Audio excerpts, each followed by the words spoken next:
Yo, what up, y'all? It's your boy Philco here, and today I'm going to speak about generalizing. Yes, a lot of people don't like when people make generalizations and stuff. They say, oh, you can't be generalizing people, you know, it's not true, it's not true. Well, I'm going to teach you guys why generalizing is actually good, why it's healthy, why it's a good evolutionary trait to have in you. It helps you survive when you generalize. So let me start off with some blatant examples. So let's say every day, let's say one day you go to a dog park. You know, you're in a dog park, you're hanging out. All breeds of dogs are there. One day, your first day there, you get bit by the Rottweiler and you get bit by the Pit Bull. You leave, right? You get better, whatever, you come back again.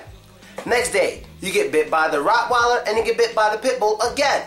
Again, these two dogs. No other dogs bite you, but these two, alright? You leave.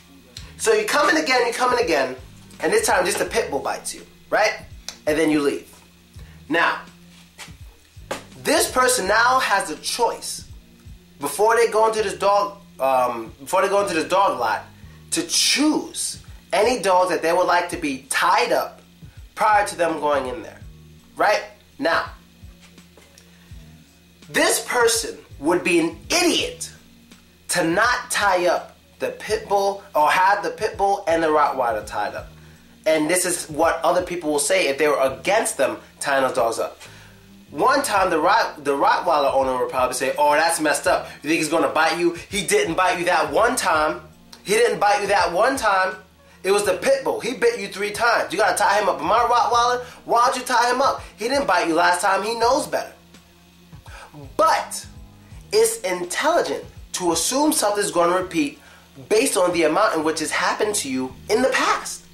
So even though that one time didn't happen, peep all the other dogs who didn't do shit. Who didn't do shit. So this person is likely to definitely tie up the Pit Bull. Pit Bull did it every time. You don't tie up the Pit Bull, you're an idiot. But this person is also likely to tie up the Rottweiler, but still a lot of people will say, oh, that's messed up. That one time he didn't bite you. Now, there's another way to take this. Same scenario. Let's say this person say, I'm not going in there. Dogs are violent. Dogs are violent. Someone can either say, wow, miss, you think dogs are violent and vicious? There's hundreds of other dogs in here who didn't bite you. Why do you feel dogs are vicious? Well, because I went in there 3 times and I got bit 3 times by dogs. Generalizing the dogs as in they're violent. Because when she goes into the cat thing, the cats don't bite her, the cats don't scratch her. But every time she went into the dog pen, she gets bit. 3 times in total. 3 different times. 2 times by the Rott, 3 times by the Pit. So would this person be an idiot to assume that dogs are violent? Well, a little bit. Only because in this case, the woman or whoever the fuck it is sees that there's hundreds of dogs there. She knows this. But only hundreds of breeds. But only these 2 have ever messed with her. So saying dogs are violent in general in that case is crazy. But saying that Pit Bulls and Rottweilers are dangerous makes perfect sense. Now maybe other Pit Bulls and Rottweilers won't bite her, but because of her experiences, it's safe for her to stay away from Pit Bulls and Rottweilers because she is less likely to get bitten by other dogs. That's an evolutionary thing. So that's why we generalize so much. And there's 2 ways to generalize. You could generalize with the vast majority or in comparison to other similar situations or other similar things. I'll give examples with both.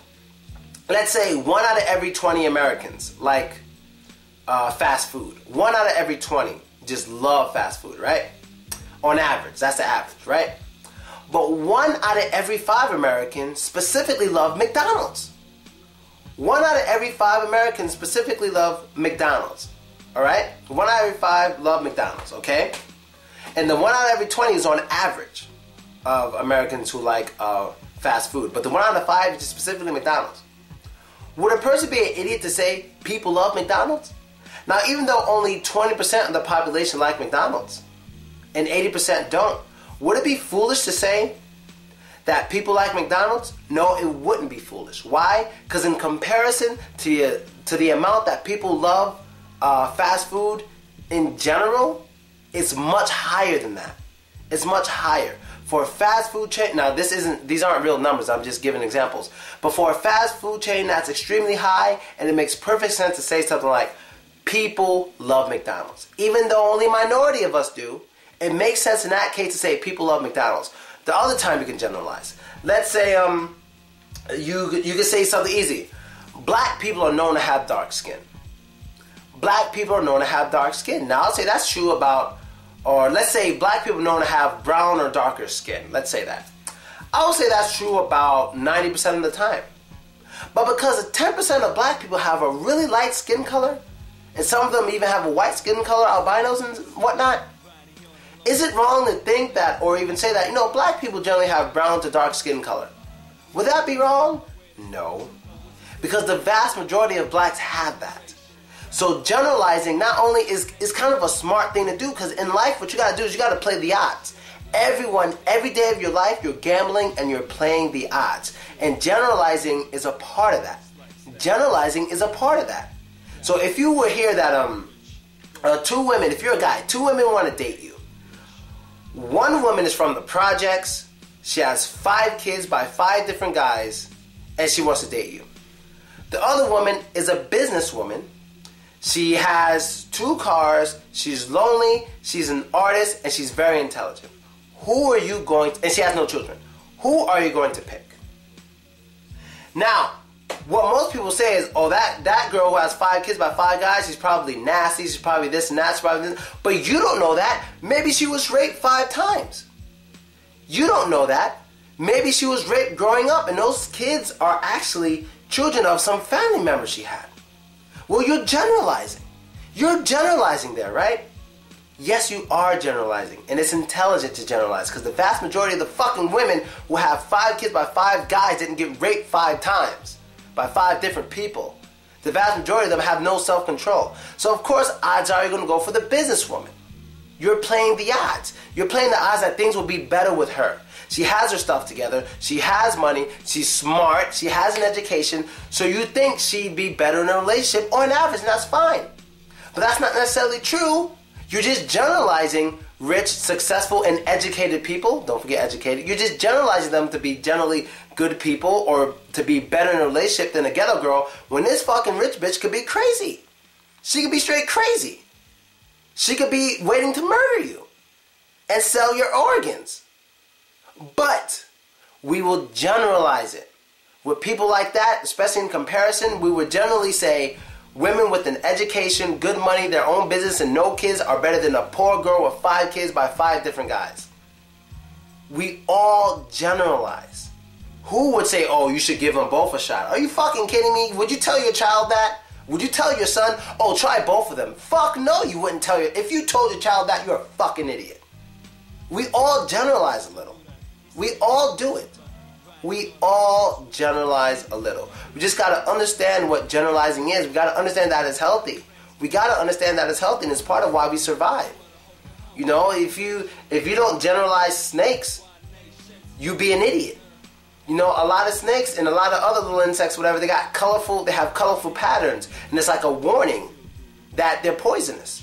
So you're going to tell me you don't know much about snakes, but you do know colorful usually means they're dangerous. So you're going to be walking in the shit with your friend, you see a colorful ass snake about to get at you.